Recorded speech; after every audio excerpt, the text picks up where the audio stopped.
আসসালামু আলাইকুম ওয়া রাহমাতুল্লাহি ওয়া বারাকাতুহু নাহমাদুহু ওয়া নুসাল্লি আলা রাসূলিহিল কারীম আম্মা বা'দ ফাআউযু বিল্লাহি মিনাশ শাইতানির রাজীম বিসমিল্লাহির রহমানির রহিম ওয়া মাল হায়াতুদ দুনিয়া ইল্লা লা'iবুন ওয়া লাহু।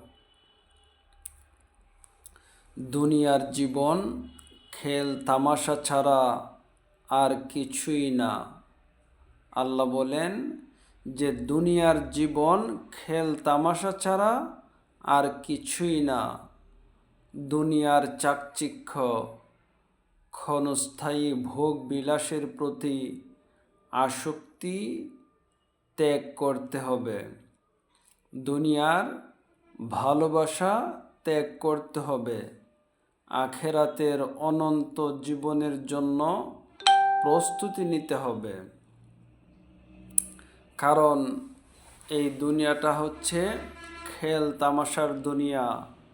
এই দুনিয়াটা চিরস্থায়ী দুনিয়া নয়। আল্লাহ বলেন ওয়ালাদ-দারুল আখিরাতু খায়রু, আর অবশ্যই আখেরাতের জীবন অতি উত্তম। আখেরাতের জীবন অতি উত্তম। আল্লাহ বলেন লিল্লাযীনা ইয়াত্তাকুন, যারা তাকওয়া অবলম্বন করে, যারা আল্লাহকে ভয় করে, তার অবাধ্য থেকে দূরে থাকে এবং সৎকর্ম করে, তাদের জন্য পরকালের জীবন কল্যাণময়, শ্রেষ্ঠ, উত্তম। খোদা ভীরুদের জন্য পরকালের জীবন উত্তম। আল্লাহ বলেন আফালা তাকিলুন, অতএব তোমরা কি বুঝবে না?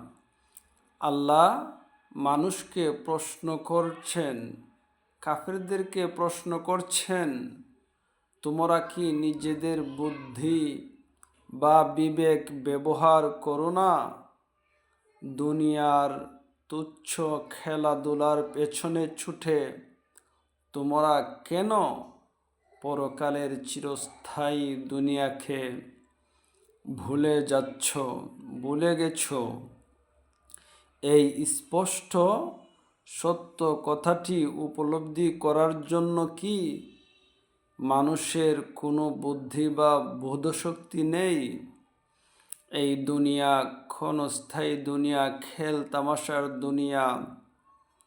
এই দুনিয়ার মোহে পড়ে চিরস্থায়ী উত্তম স্থান, উত্তম জায়গা, আমাদের বেহেশত পরকালের কথা চিন্তা করে আমাদেরকে আল্লাহর গোলামি করতে হবে, তাকওয়া অবলম্বন করতে হবে।